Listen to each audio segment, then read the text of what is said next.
በስመ አብ ወወልድ ወመንፈስ ቅዱስ አሐዱ አምላክ አሜን። ስብሐት ለእግዚአብሔር ኪያነ ዘፈጠረ ከመ ናምልኮ። እንድናመልከው የፈጠረን የአባቶቻችን የቅዱሳን አምላክ አምላካችን ቅዱስ እግዚአብሔር ከሁሉ አስቀድሞ በሁሉም ስለ ሁሉም ስሙ የከበረና የተመሰገነ ይሁን።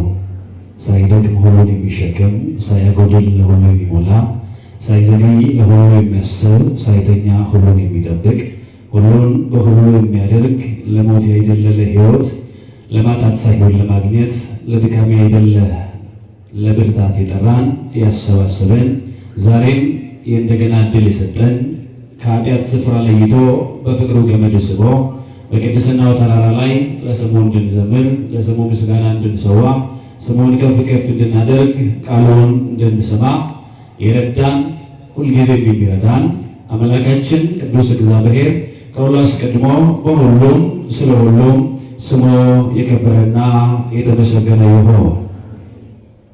ሁሉን አዲስ አደርጋለሁ። መምህር ሳሙኤል እዚሁ የታላቅ ደብር የስብከተ ወንጌል ክፍል ኃላፊ፣ ከሁሉ በላይ ዘውትር የብርሃን ልብስ ለብሳችሁ የብርሃን ጌታ የሆነውን እግዚአብሔርን የምታገለግሉ አእይንተ እግዚአብሔር አባቶች ካህናት፣ ስዩማን እግዚአብሔር ላይቃነ ምስጢር ወንድሞች ዲያቆናት፣ የቤተ ክርስቲያን የጀርባ አጥንት የሆናችሁ ወጣት የሰንበት ትምህርት ቤት ተማሪዎች፣ ሽበታችሁ የክብር ዘውድ የሆነላችሁ አባቶቼና እናቶቼ፣ ወንድሞችና እህቶች፣ ሰላም እግዚአብሔር የበዛላችሁ ሕፃናት ጭምር ሰላምን በሰበከልን ሰላማዊው ኢየሱስ ክርስቶስ ፍጹም ሰላምና ፍቅር እንደምን ቆያችሁ? እንደምን ለዚህ ሰዓት ደረሳችሁ? አሜን። እግዚአብሔር ይመስገን ብለን እንድናመሰግነው የምስጋናን ዘውድ በአንደበታችን ስላኖረ ስሙ የከበረና የተመሰገነ ይሁን።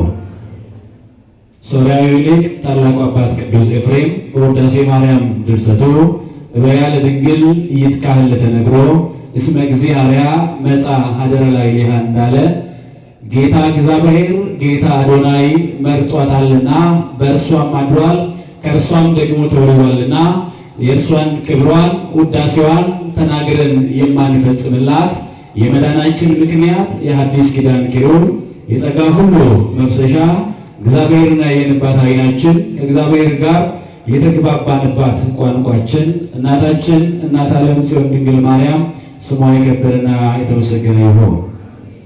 ቅዱሳን መላእክት፣ ጻድቃን፣ ሰማዕታት ሁሉ የከበሩና የተመሰገኑ ይሁኑ። ሁሉን አዲስ አደርጋለሁ።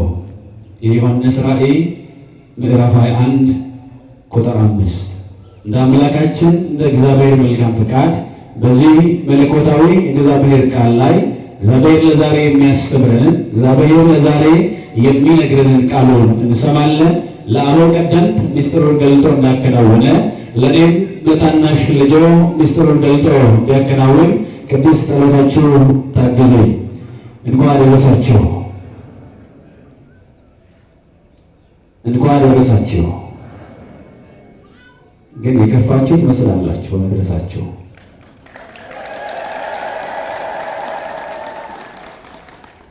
አንዳንድ ጊዜ የሰባኪዎች ጆሮ ከእልልታ የተሰራ እስኪመስል ድረስ እልል በሉ ይላሉ አይደል?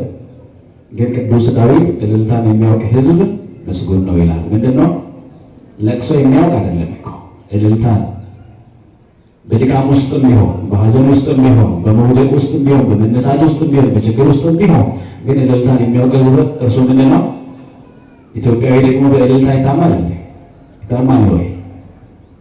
እና መስግኑታ እግዚአብሔር። ምክንያቱም ማንም ስለወደደ ነፍሱ ስለሻተችና ከፈቃዱም የተነሳ ዛሬን አላየን። የአዲስ ዓመት ዋዜማ ላይ ነን አይደለ? ይሄ አሮጌ ብለን ያለውን ዘመን ወይም ዓመት አሳልፈን አዲሱን ዓመት ለመቀበል ምን ላይ ያለ ነው? ዋዜማ ወይም መሸጋገሪያ ላይ ነው ያለ ነው። ዋዜማው ላይ የደረሰው ስለፈቀደ ነው እንዴ? ከዋዜማው ቀድሞ ያለፈው የሉም ወይ? አሉ አይደል? ዛሬ የደረስነው እኛ ማን ስላገዘን ነው? እግዚአብሔር ስላገዘን ነው። ቅድስናችን ደግፎን ጽድቃችን ረድቶን ትናንትናውን ጨለማ አልፈን የዛሬን ጽድቅ የዛሬን ብርሃን ለማየት ዛሬም ደግሞ እዚህ ሆነን ቃሉን ለመስማት በዝማሬ ለመባረክ አልበቃንም። ማን ስላገዘን ብቻ ነው? እግዚአብሔር ስላገዘን ነው። እግዚአብሔር ስም ከፍ ከፍ ያለ ይሁን። እንግዲህ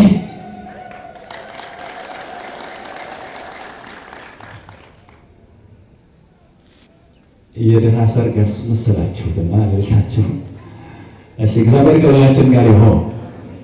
እንግዲህ ይሄ ዘመን አሁን ያለንበት ወቅት በዘመነ ምጽአትም ጭምር እንደሚመስል የቤተ ክርስቲያን ሊቃውንት መተርጉማን ያስተምራሉ። አሁን ያለንበት እቺ 5 ቀናት የመሸጋገሪያ ጊዜ ከዚያ በላይ ደግሞ የምጽአት ጊዜ እንደሆነች እናስባለን። ምክንያቱም ይሄኛው አሁን ያለንበት ጊዜ የክረምት ጊዜ ነው። ክረምት ደግሞ ብዙ ነገር አለው። ብዙ ጣጣ በውስጡ ይዛል። ክረምት ዝናብ ብቻ አይደለም፣ በውስጡ ጭጋግ አለ፣ ጭቃ አለ፣ እጅግ የሚያስጨንቅ ብርድ አለ፣ ደመና አለ፣ ብዙ ነገር። የክረምት ለሰው ልጅ ብዙ አይስማማም። ለምንድን ነው የሚስማማው? ክረምት ለምንድን ነው የሚስማማው? ለእጽዋት ነው የሚስማማው። እኛ ደግሞ እጽዋት ነን፣ ሰዎች ነን አይደል? በእርግጥ ዝናብ ይስማማል ለእኛም፣ ግን ደግሞ በዝናብ ውስጥ ብዙ አስቸጋሪ ነገር አለ። ስለዚህ እኮ ነው ከዚያኛው ይሄ ጨለማው የጭጋጉ የጭቃው ወራት አልፎ የብርዱ ወራት አልፎ ብርሃናማ የሆነው ለጸደይ ነው፣ ወይም ደግሞ ይሄ ደማቁን ጊዜ መስከረምን ለመቀበል ወይ አዲስ ዓመትን ለመቀበል ብለን እናፍቃለን ብዙዎቻችን ማለት ነው። ይሄንን ጊዜ ወደ ቤተክርስቲያን ወይም ወደ ቤተክርስቲያን ትምህርት አመተን ከህይወታችን ጋር አገናኝተን ስንመለከተው ልክ የክረምት ወራት የሚያስጨንቅ የሚከብድ ብዙ በውስጡ መከራ ያለበት እንደሆነ ሁሉ ይሄ ዓለም የምንኖርበት የተመቻቸ ደስ የሚል ለክርስቲያኖች በጎ የሆነ ሳይሆን ይልቁንም በክርስትና ብዙ መከራ ያለበት። ምክንያቱም ክርስትና ላይ አልጋ በአልጋ ብዙ የለም። ወንጌል ጓዝ አለው፣ ወንጌል መከራ አለው፣ ወንጌል ሸክም አለው። ብዙ የመከራ ሸክሞች አሉት ወንጌል። ስለዚህ ክርስቲያን በዚህ ምድር ሲኖር አይመቸውም። በእርግጥ ወፍረው የሚሄዱ ክርስቲያኖች አሉ። ወፍረው ሲላችሁ በሀሳባቸው በኃጢአት ደልበው ማለት ነው። በኃጢአት ተስማምተው ከኃጢአት ጋር አብረው የሚኖሩ የሉም ማለት አይደለም። ግን ለእውነተኛዎቹ ክርስቲያኖች እንደ እግዚአብሔር ሐሳብና ፈቃድ ለሚመላለሱት ለነሱ ይሄ ዓለም የመከራ ዓለም ነው። ምክንያቱም በዓለም ሳላችሁ ምን አለባችሁ ሆናል ጌታ ራሱ መከራ አለባቸው። መከራ አለብን። ምክንያቱም እንስረቅ ሲሆን አንሰርቅም ስንል ቀጥሎ ይመጣ መከራ አለ የለም? አለ እኮ አይደል? ወይ እንሰርቃለን ወይ መከራውን እንቀበላለን። እንግደል ሲሆን አልገድልም ስንል ምን አለብን? ከሐሳባችን ጋር አልተስማማም፣ ሄዶ ይከሰናል፣ ሄዶ ደግሞ እንዲያደርግብናል፣ ያማናል ብለው ያልተስማማንባቸው ሰዎች በእኛ ላይ አመፃ ያመጣሉ። ምክንያቱም እኛን ደግሞ ክርስቶስ ያስተማረን ምንድን ነው? ለሚያሳድዷችሁ ምን በሉ? ጸልዩ። ለሚረግሟችሁ ደግሞ የሚረግሟችሁ ምን በሉ? መርቁ። ስለዚህ እየረገሙ የምንመርቅ እያሳደሩን የምንጸልይ እንጂ ለሚያሳድሩን ጦር የምንሰብክ አይደለም። መከራ ለሚያደርሱብን መከራ እንዴት እንደምናደርስባቸው ቁጭ ብለን ሂሳብ የምናሰላ ሂሳብ የምንደምር አይደለንም። ይልቁንም ስለነርሱ የምንጸልይ እነሱን የምንመርቅ ነን። እግዚአብሔር እነሱን እንዲቀበላቸው እግዚአብሔር እነሱን ወደ መልካሙ መንገድ እንዲመልሳቸውና በመልካም ጎዳና እንዲመራቸው። ስለዚህ በክርስትና ውስጥ መከራ አለ። ከዚህ መከራ ከበዛበት፣ ጨለማ ከበዛበት፣ ሞት ከታወጀበት፣ ለክርስትና ሕይወት ለነፍስ ጎዳና ከማይስማማው ዓለም ወደ እግዚአብሔር እቅፍ የምንሸጋገርበት ወደ እግዚአብሔር መንግሥት የምንጠቀለልበት ስለሆነ የምጽአት ጊዜ የክርስቶስ መምጣት እርሱን የምንቀበልበት ከዚያም በላይ ደግሞ በሰማይ ያለው ድል የነሱ የሰማዕታቱ የቅዱሳኑን የጻድቃኑን ኅብረት የምንቀላቀልበት ስለሆነ ያንን ጊዜ እየናፈቅን እንጠብቃለን። ምክንያቱም በዓለም ላይ ያለው ነገር ሁሉ የሚያልፈው የሚጠቀለለው የእግዚአብሔር ልጅ እግዚአብሔር የሆነው ኢየሱስ ክርስቶስ ሲገለጥ ነው። እርሱ ሲመጣ ዳግም ምጽአት ሲሆን የመከራችን ገመድ ይቆረጥና ይልቁንም ደግሞ የምስጋና የዘንባባ ዝንጣፊ ይዘን ለምስጋና እንሰልፋለን። ኃጢአት ሳያደርጉ ልብሳቸውን ሳያሳድፉ እንዳለፉት እንደ ቅዱሳን ነው። ስለ እግዚአብሔር ቃልና ስለ ጠበቁት ምስክር ሰማዕታት ሆነው እንዳለፉት በሰማይ ደግሞ ነጭውን ልብስ እንደተቀበሉት ቅዱሳን እኛም እንደዛ በዚያ የዘንባባ ዝንጣፊ ይዘን የወርቅ አክሊል ደፍተን ከቅዱሳኑ ጋር ለምስጋና እንሰለፋለን። ስለዚህ ለኛ የእርሱ መምጣት ከዚህኛው ዓለም ከሚያልፈው ወደማያልፈው ዘላለማዊ ዓለም መሸጋገሪያችን ስለሆነ በዚያ ልክ አዲስ ዓመትን እንደሚጠብቅ ሰው እዚህ ዋዜማ ላይ ሆኖ እኛ ደግሞ የመምጣቱ ዋዜማ ላይ ሆነ መምጣቱን እንጠብቃለን። ቢመጣ አይሻልም ወይ? አይሻልም? ደስ ይላል። እንዲያሆን ኖሮ ደስ ይላል። ኖሮ እያልኩ ያለሁት እኔ ስለ ኖሮ ውድነት አይደለም። እሺ እንዳታነካኩ። ግን ደስ አይልም።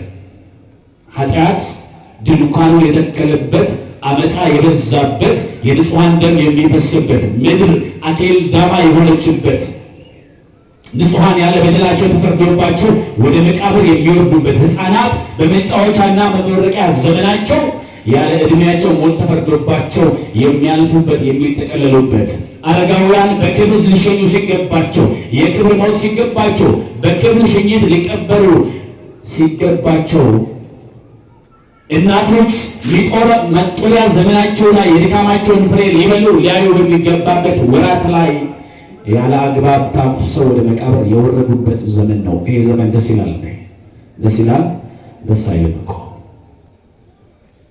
ትልቅ ነገር እኮ ነው። በክብር ማለፍም ትልቅ ነገር ነው። በክብር መሸኘትም ትልቅ ነገር ነው። እግዚአብሔር ልጆች፣ ስለዚህ እኮ ነው የእስራኤል ልጆች በምድረ በዳ ጉዞ ሙሴ ላይ ሲያጉረመርሙ ምነው ሙሴ ለምን ይዘህን ወጣህ? በዚያ በግብፅ ጡብ እያቦካን ከተማ እየገነባን የግብፅን ሽንኩርትና ዱባ እየበላን በኖርን ይሻለን ነበረ። በዚህ ምድረ በዳ እንሞት ዘንድ ለምን አወጣህን? የቀብር ስፍራ እንኳን እንዳይኖረን ስም አጠራራችን እንዲጠፋ መታሰቢያችን እንዲሰረዝ አድርገህ በምድረ በዳ እንሞት ዘንድ ስለምን ፈረድክብን ሙሴ? ያሉ የእስራኤል ልጆች በሙሴ ላይ ያጉረመርሙ ነበር። በክብር መሸኘት ወደ መቃብርም ቢሆን እንኳን በክብር ማለፍ ጥሩ ነው። በጊዜው ማለፍ ጥሩ ነው። ሁሉ እንደተጻፈለት በጊዜው ሲያልፍ እግዚአብሔር የተሻለውን ዘመን ያምጣል።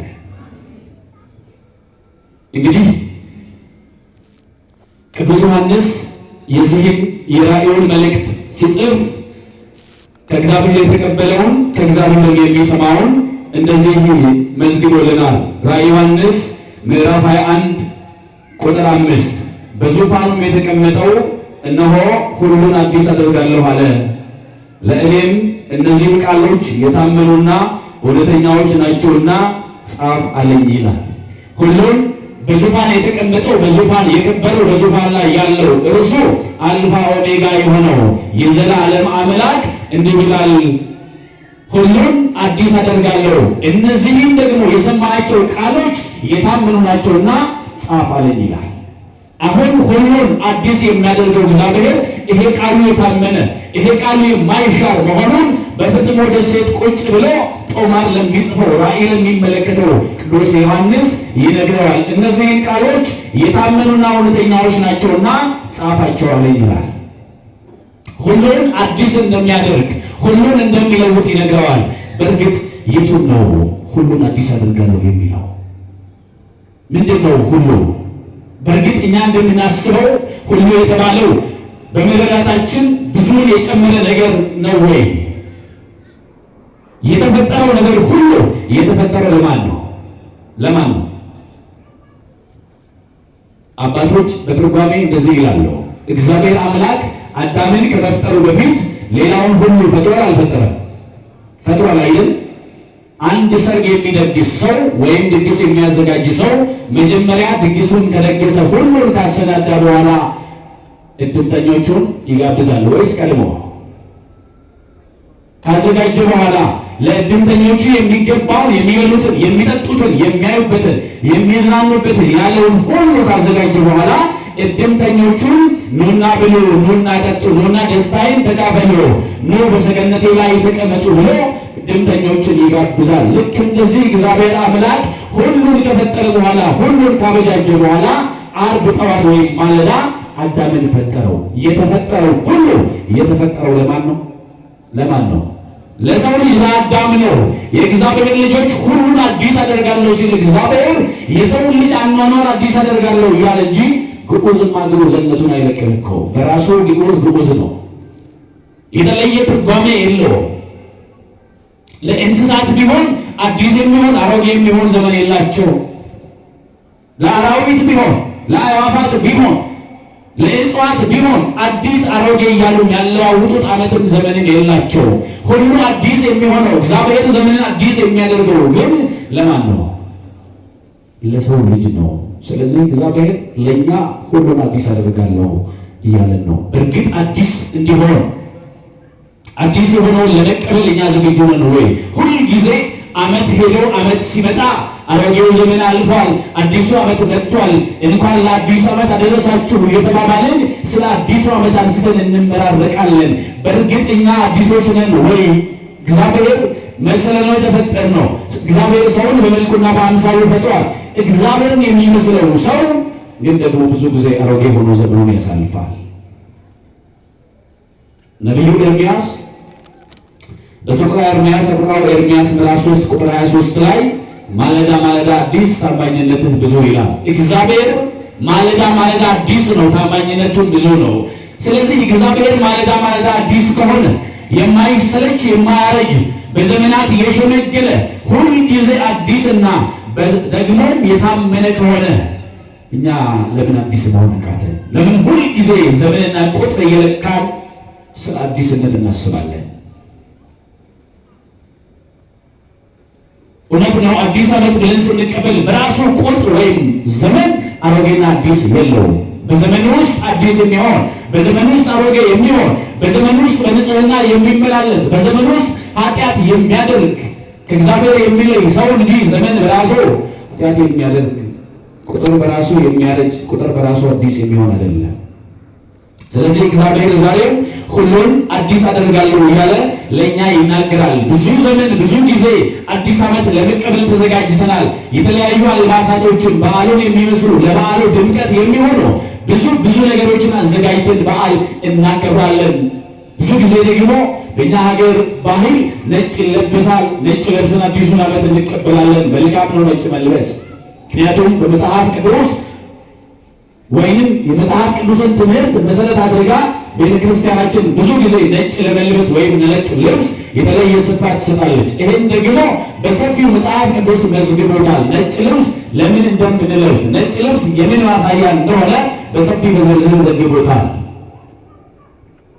የመጀመሪያው ነጭ ልብስ የትንሣኤው አመልካች የትንሣኤው ብስራት ማሳያ ስለሆነ ነጭ ልብስ ለብሰን የትንሣኤው ልጆች መሆናችን የሕያው እግዚአብሔር ልጆች መሆናችንን የምናበስርበት ነው። ግን ደግሞ ልብሳችን ሲነጣ ልብሳችን ሲታጠብ አዲስ ስንገዛ ልባችንሳ ለዛ ነው ነቢዩ ኢዩኤል በትንቢተ ኢዩኤል ምዕራፍ 2 ቁጥር 12 ላይ ስትጡ ልበክሙ አላ አልባሲክሙ ይላል። ልባችሁን እንጂ ልብሳችሁን አትቅደዱ። ትንቢተ ኢዩኤል ምዕራፍ 2 ቁጥር 12 ላይ እንግዲህ በፍጹም ልባችሁ በልቅሶና በዋይታ ወደ እግዚአብሔር ተመለሱ ካለ በኋላ ልባችሁን እንጂ ልብሳችሁን አትቅደዱ ይላል ነቢዩ ኢዩኤል። ብዙ ጊዜ ልብሳችሁን አጥበናል። ብዙ ጊዜ ልብሳችን ጸድቷል። ከላይ የሚታየው ነገር ተውቧል። ግን ደግሞ ውስጣችን በጥቁረትና በአመፃ የተሞላ ከሆነ እሱ እግዚአብሔር ልጆች ከባድ ነው። ስለዚህ ዛሬም እግዚአብሔር ሁሉን አዲስ አደርጋለሁ ሲል ሊለውጠን ሊያስተካክለን ከአመፃ ስፍራ ሊያወጣን ይልቁንም ደግሞ በቅድስና ሊሾመን ሊያቆመን ነው። ልባችን ዝግጁ ነው ወይ? የድንጋዩ ልብ ጥለን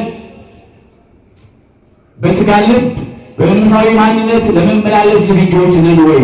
ነቢየ እግዚአብሔር ቅዱስ ሕዝቅኤል በትንቢተ ሕዝቅኤል ምዕራፍ 11 ቁጥር 19 ላይ እንደዚህ ይላል። ትንቢተ ሕዝቅኤል ምዕራፍ 11 ቁጥር 19 ላይ በትእዛዜም ይሄዱ ዘንድ ፍርዴን የሚጠብቁና ያደርጉ ዘንድ አንድ ልብ እሰጣቸዋለሁ፣ በውስጣቸውም አዲስ መንፈስ እሰጣለሁ፣ ከሥጋቸውም ውስጥ የድንጋዩን ልብ አወጣለሁ፣ የሥጋንም ልብ እሰጣቸዋለሁ፣ እነርሱም ሕዝብ ይሆኑኛል፣ እኔም አምላክ ሆናቸዋለሁ ይላል። ስለ ቃሉ የቃሉ ባለቤት አምላካችን እግዚአብሔር ስሙ ይክበር ይመስገን።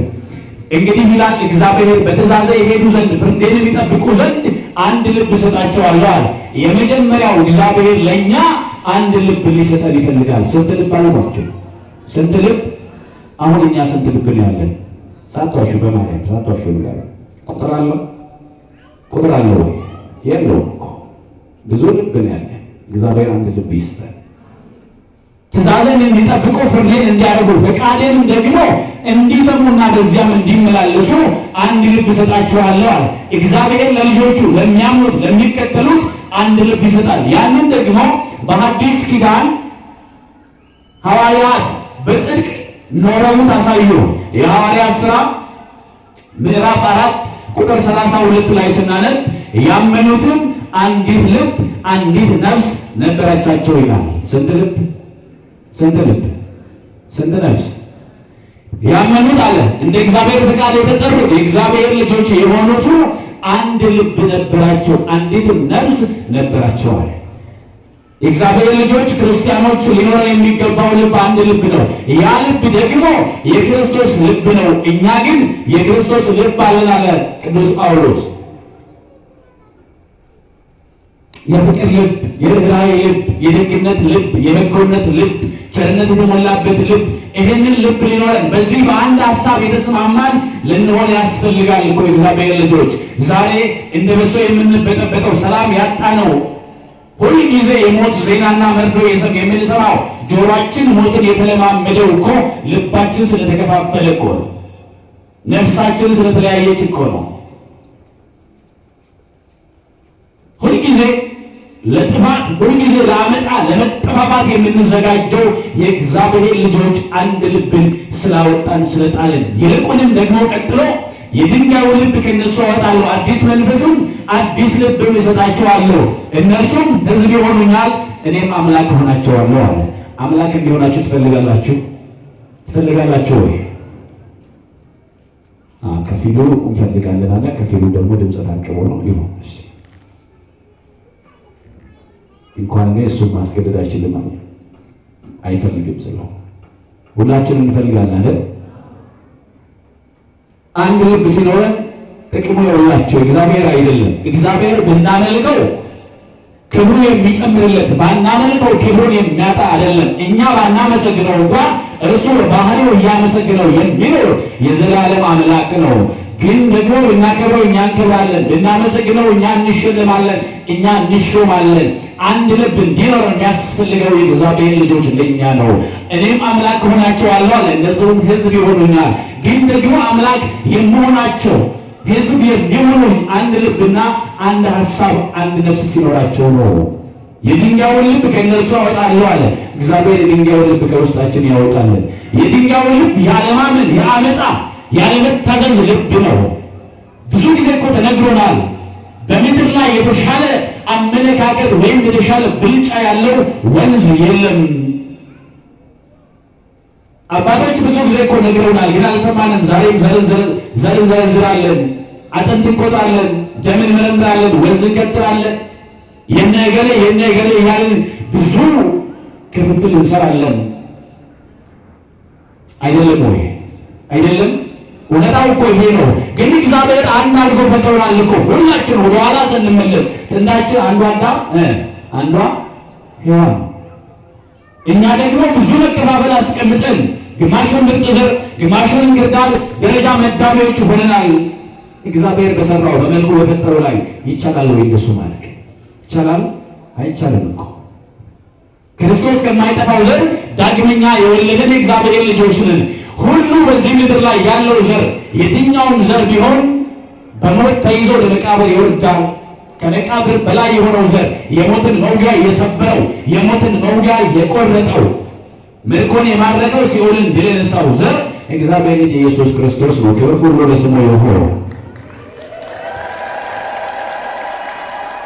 ስለዚህ እግዚአብሔር ዛሬም የድንጋዩ ልብ እንድናወጣ ከድንጋዩ ልብ ተለይተን በመንፈሳዊ ማንነት ውስጥ ሆነን በመንፈሳዊው ልብ እንድንመላለስ እግዚአብሔር ዛሬም ይፈልጋል። ምክንያቱም ነቢዩ ሕዝቅኤል እንደሚናገር የሟቹን ሟርት አልፈቅድም ይላል የሰማይ አምላክ እግዚአብሔር።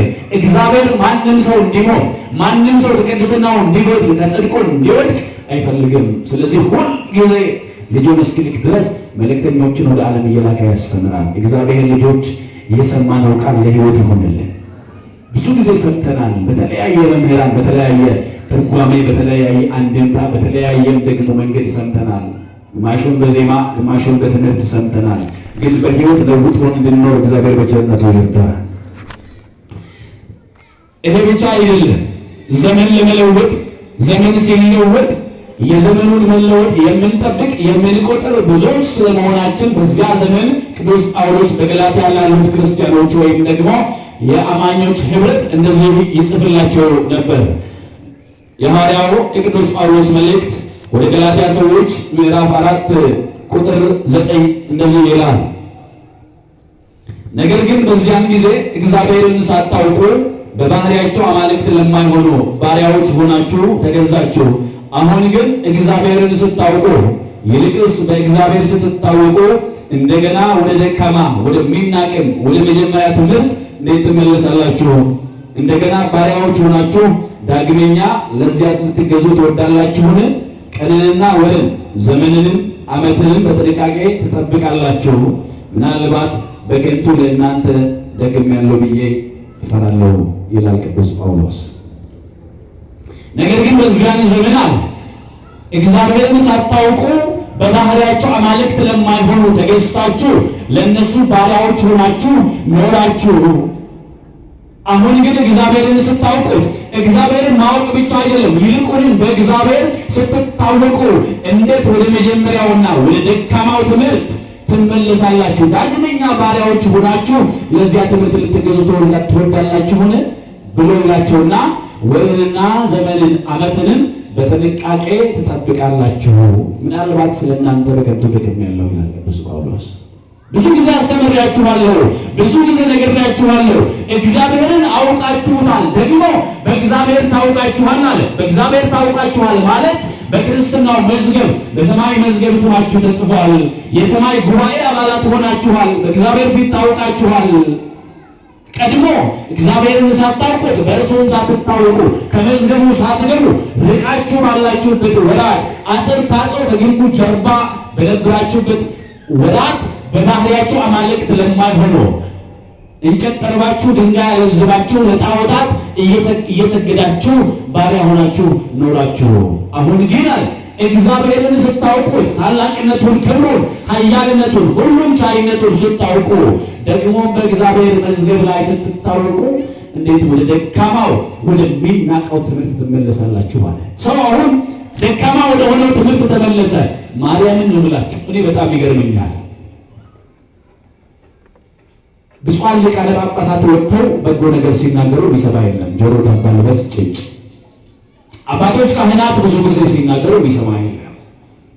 እንደኔ ደግሞ የወንጌል ዕዳ የወደቀባቸው ወጥተው ወንጌል ሲሰብኩ ሲናገሩ ዝም ጭጭ የሚሰማ የለም። አንድ ተራ አክቲቪስት ተራ ተናጋሪ ሰው ብድግ ብሎ አመፃን ሲዘራ ግን በማግስቱ ተቀብሎት ደግሞ ሰልፍ የሚወጣ እጅግ ብዛቶ ይገርመኛል እኮ ነው። ለእግዚአብሔር ቃል ጆሮ ዳባ ልበስ ብለን ለዚህ ዓለም ተንታኞችና ተናጋሪዎች ልቦቻችንን በብዙ ከፈተ። ለዚያም የመከራን ጽዋ በየቀን እንጋታለን። እግዚአብሔር በቃቸው ይበላል። በእውነት እግዚአብሔርን እንስማው። እንዲሁ ደከምኩ ስለእናንተ አለ። እንዲሁ ይመስለኛል ዛሬ ምን የካህናት አባቶች ቅዱስ ጳውሎስ ብዙ ካስተማርኳችሁ በኋላ እናንተ አሁንም ዓመትን፣ ወርን፣ ዘመንን በጥንቃቄ ትቆጥራላችሁ፣ በጥንቃቄ ትጠብቃላችሁ፣ ወር መባቻውን ትጠብቃላችሁ፣ ታሰራላችሁ። ስለእናንተ በከንቱ የደከምኩ ይመስለኛል አለ። እግዚአብሔር በእውነት በከንቱ ስለእናንተ ደከምኩ አይሆን። እኛ ደግሞ ይኸውላችሁ በብር አይደለም፣ በወርቅ አይደለም፣ በከበረ ዕንቁ አይደለም፣ በደም የተገዛን የእግዚአብሔር ልጆች ነን። እግዚአብሔር ከወደደን ከጥልቅ ፍቅሩ የተነሳ አንድ ልጁን ለእኛ ልኮ ኃጢአተኞች ሳለን ከበደላችን በደሙ አጠበን። ለዚያ እኮ ነው ቅዱስ ጳውሎስ እንዘ ጸሩኒነ በሞተ ወልዱ ተሳሃለን ይላል። ጠላቶቹ ሳለን በልጁ ሞት ታረቀን አለ። ጠላቶች ሳለን ወዳጅ አልነበርንም፣ ጠላቶች ነበርን እኮ። ቅርቦች አልነበርንም፣ ሩቅ ነበርን እኮ። ግን እግዚአብሔር ከወደደን ጥልቅ ከሆነው እጅግ ትልቅም ከሆነው ፍቅሩ የተነሳ ጠላቶቹ ሳለን ልጁን ልኮ በልጁ ሞት ታረቀን። ስለዚህ ዋጋ የወጣብን የእግዚአብሔር ልጆች ነን። እግዚአብሔር ዛሬም የእናንተን ሞት አልፈቅድም፣ የሟችን ሞት አልፈቅድም። በከንቱ ስለእናንተ አልተደከመም። ሐዋርያት ስለእናንተ በከንቱ አልደከሙም። ሰማዕታት በከንቱ አልደከሙም። ሐዋርያት፣ ቅዱሳን ሰማዕታት ሁሉ በአንድ ላይ ስለእናንተ በከንቱ አልደከሙም። ይልቁንም መልካም የሆነውን የመንፈስን ፍሬ እንድታፈሩ ስለእናንተ ደክመዋል። በእውነት የድካማቸው ፍሬ ከንቱ ሳይሆን ፍሬ የምናፈራ እግዚአብሔር ያለ